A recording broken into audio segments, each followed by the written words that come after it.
It kind of looks like you have little potato shoes.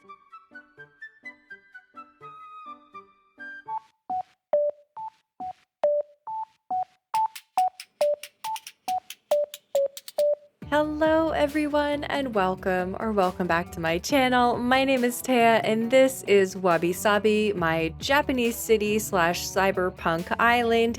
And today we're doing something a little bit different. It's going to be a to-do list. We're going to get a lot of things done on Wabi-sabi today, but via voiceover, Taya.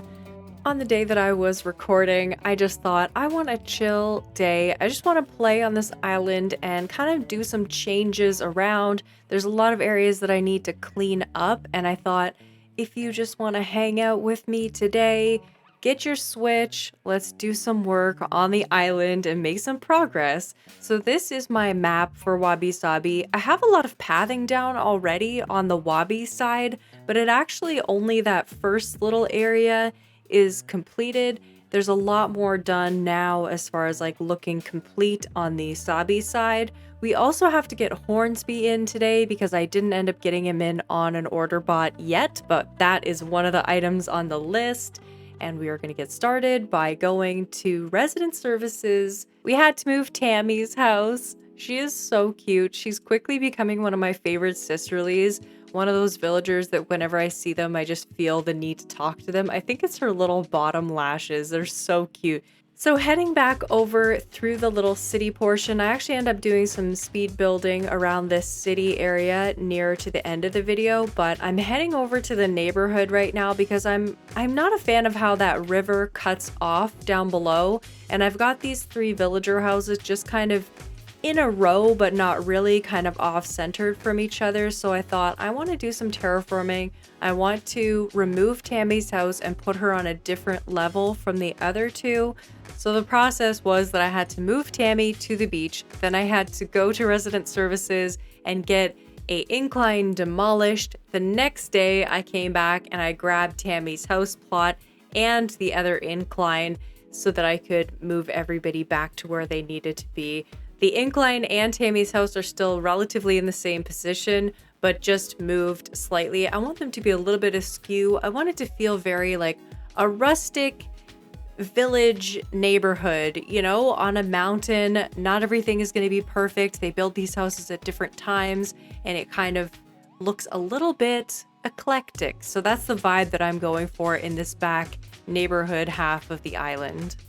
One more thing before I time travel to the next day, we had to go to an Orderbot island to get Hornsby, our boy. So now he is safely on the island. I did use Berry-chan. If you're interested in how you can get villagers to your own island, I did make a video on that.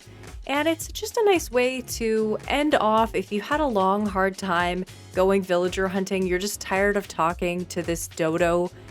You can just go to an Orderbot island. It's super simple. They send you the dodo code with exactly the villager that you want in boxes right when you get to the island. So I headed over to Berry Cult and we got Hornsby onto the island. So once I had secured Hornsby, I headed back to Wabi-sabi, and here is a little look at how the flyover is looking so far for Wabi-sabi. It starts out in the Sabi side. Hornsby's house will actually be in the flyover. Then you see the little pub area, which I need to do a little bit of work on. And this area right here by the bridge is where I'm going to be doing a little bit of a speed build later on, just to make that feel more full. I always drop my tools right at the front of my island, so those are there. And we went to check to make sure that Hornsby had the plot secure. There he is. Let's time travel to the next day and say hello to him. He is so cute. I think he's actually perfect for this Japanese city vibe with the tatami on the floors. I love it. Schnoozle, like the cutest thing ever. And also, why did I never realize how adorable the rhino's ears are? They look like little horns, like little trumpets coming out of the sides of their head. It's so cute. So with Hornsby taken care of, we're back on the other side, on the Wabi side of the island, and I'm filling in this cliff a little bit. Up on the top, you can see that I have some of those baths already put in. I'm planning to have the 3rd level by my house and also Agent S and Queenie's house. We're going to do like a mountain onsen vibe, Japanese spa town at the top of the island. I am so excited for that, to have my house be like this Japanese spa. And I think that it'd be cool to have my house actually feel kind of like an inn on the inside, an area, restful hospice from all of the busy world. In the Sabi side, you come to Wabi for some spa, relaxation. Awesome. But I wanted to drop Tammy's house down onto the first level of the island and put this little river out in front that I can end off behind this terraforming, so you're not really going to see this water anyways. Adds a little bit more water to my island, which always helps a little bit with the lag. And we're just trimming down some of these edges so that the peninsula has more of a moment on the side here. Removing some path that I had put here because I thought I wanted a villager house to go there, but it doesn't fit, so that's fine. We're carving away more for Tammy's house, going to grab her plot, and also to grab an incline to put back there as well. And I'm including running back to the area that we were just in, because look at this item lag. I don't understand how it's already happening in this area. It's only gonna get worse. I spread out the items specifically to avoid that problem, but it's not a big deal. I'll add a little bit more water terraforming here and there, and we'll just try to keep on top of like putting not too many animated items and that kind of thing. But at the end of the day, I want to design my island the way that I want to design it, and maybe one day Nintendo will optimize it a little bit better so we don't have so much island lag, but it's not a big deal. It's fine. Move Tammy's house, then we also put in an incline almost going in front of her house, but not quite, which will give her kind of, I think, an apartment vibe with kind of like a side yard, kind of a side balcony area that I'm planning on putting like maybe a little bit of laundry, maybe a little seating area. I think that'd be super cute for her. Plus she's right next to the beach, so that's super fun. So yeah, blue steel staircases all around on Wabi side. And with that little to-do item checked off, we're on to the big guy, which is sorting out all of these flowers that I have strewn about here. And also all of the crops that are down, the bushes, the trees. I don't know quite what I planned to have this area be, but it definitely wasn't this. I'm at the point now with islands where I know if I need items, if I need trees, I'll time travel. If I need flowers, I'll go to an order bot island. So creating hybrids like this and having massive areas of my island dedicated to flowers and flower storage is like kind of a mental block when I go to log in to play my game and there's just like this giant field of flowers here. I did get some pink flowers. I got one purple mum, so that will be helpful for a build on the Sabi side, actually, cyberpunk. We're gonna do like a cyberpunk forest. So I did collect some of the hybrids that I got with these, and I did hang on to some of the flowers. I stored some of them on beaches on this side as well, just so that I don't lose them entirely, and maybe I want to use a couple that I made myself. It's super fun, but it does get, like, flower breeding takes up such a large portion of the island, and it can get so out of control so fast. Check out this bottle from Jambette. She's sending me a peach umbrella DIY. She did the same thing on Papagayo, but with the peach dress. So Jambette just loves peaches. Plus, she didn't actually show up naturally on Papagayo, so maybe this is her way of telling me again, hey, I'm not coming to this island. That's fine, girl. I had you on 2 islands right now. Like, I had you on the island before this one, and then also on my current island on my other Switch, so that's fine. We can take a little break. But I might get you on my next island, not gonna lie. So I collected all the shrubs and I put them down on this side of the island. I do like having some shrubs on standby because it's hard to visualize what shrubs will look like, or if they're flowering during that time of the year, it's easier to see them when they're grown. Definitely didn't want to throw out the shrubs at this point when I still have a large amount of the island open to store them. But since I am in charge of the Sabi side, I thought I'll throw them over here. Along with some trees, but at least it's a little bit more organized. It's taking up a little bit less space on my island, being a little bit more spread out. And I definitely don't need to have like a bajillion red flowers just stored on one side of my island, Alexandria, that I just had to clean up and it was super annoying. Here's Cephalobot trying to chase a bug, but I don't know. I don't know how I feel about the way that the octopuses walk. It's kind of freaky, but with Cephalobot, for some reason, it doesn't bother me as much. I don't know why. Maybe because he's a robot or something. Maybe his tentacles wouldn't make that suction-y noise, you know? This flower editing took quite a long time. This is sped up to like 300%, which is like 2 times faster than normal. And it's still taking me a long time. So let's fast forward. Basically what I was doing though, to explain it, is I was taking out a selection of each type of flower in each color so that I have maybe 3 or 4 of each one. And then I'm just discarding the rest of them, storing all of the ones that I want to keep on the beach. After a lot of work and a few shovels, we were finally on to editing down this little crops area. I should have plucked them before I just picked them up and threw them in the garbage, but that's what I did because I wasn't thinking. And I also realized that if you stand on top of the potatoes, it kind of looks like you have little potato shoes. So I reveled in that for just a moment, and it was time to move on. Potato feet. Here we are. The next day, I did time travel to get rid of all the holes because I'm lazy. So it was nice to just have them all mysteriously disappear. And we're on to the speed build portion. This little chunk before you go over the river into the shopping district, I kind of wanted to have it be like an under construction area. So I gathered up some items and started putting down some pathing for this under construction area. So the first thing that I wanted to do was lay down some dirt pathing. I like how there's a little grass strip between that and the sidewalk. Kind of makes it feel like overgrown a little bit.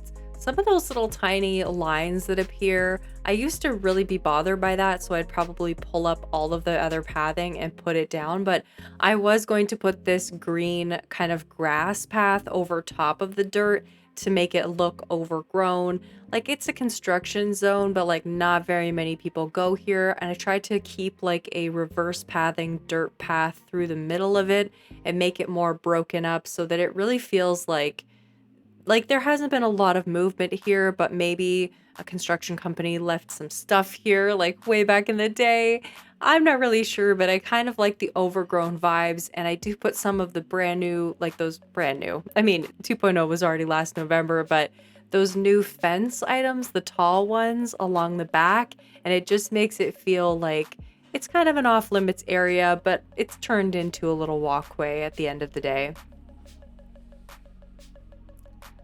So we're putting down some fence, and then I am putting down a storage shed here. I want to try to incorporate storage sheds like this more frequently around my island that are still functional. They add a decorative touch, but they're also like somewhere where I can go and access my storage that's close by the middle of the island. This one's right by like Able Sisters. I do want to create like a little workshop area on this island where I can craft, but it also looks very natural. I was hoping that this would be the area that I could put down a craft table in, but I put it down, and because it's like a log, it didn't really look accurate. But I think there are other crafting tables that I can fit in. I went with a porta potty on this side, which kind of worked too, but yeah. I'm happy with it overall. I even just like that little grouping of items and the colors with the yellow and the browns against all these different greens. I was just trying to get the right weed, but I don't even keep it there. I put in a full-grown bamboo tree over there, but there's a lot of stuff that I just felt was not exactly perfect. I wanted the storage shed to not be hidden behind a bamboo tree if I put it there, so this is me moving things every which way to try to make it work. Overall, this was just really a fun play session for me, and I just wanted to work on a couple of little areas that have been kind of bothering me. This city always felt a little bit incomplete where the museum is, because you could see back to this chunk and it was just empty. Also along the riverside, a little bit south of where I am, always looked a little bit empty in the flyover, but now the flyover is looking a lot better with this little addition. I also just realized that on the Sabi side, I'm using the exact same storage shed right across the river, so maybe have to change out one of them or disguise it a little bit more on that side. But I love these curved street lamps. I think that they're so cute and it works so perfectly right behind all of these machines here. We put some stack machines and then I put an ABM, which is so functional, but also such a good city core vibe. The bikes, of course, and I didn't realize that these planters actually do line up perfectly. So they make excellent fences, which I'm very happy that I realized. I decided to plant a little bamboo tree right over here so that it would grow halfway in and I could stunt it, and had to adjust quite a lot of pathing to make that work. But when it's all grown in, I'm really happy that I took the time to just adjust the pathing a little bit. I can sometimes feel rushed. You know, when you're building something, you feel rushed. And you're like, you know what? I won't pick up that pathing and redo it because it's just going to take too much time. Just do it. It'll make you feel better. You won't have to redo anything. Do it right the first time.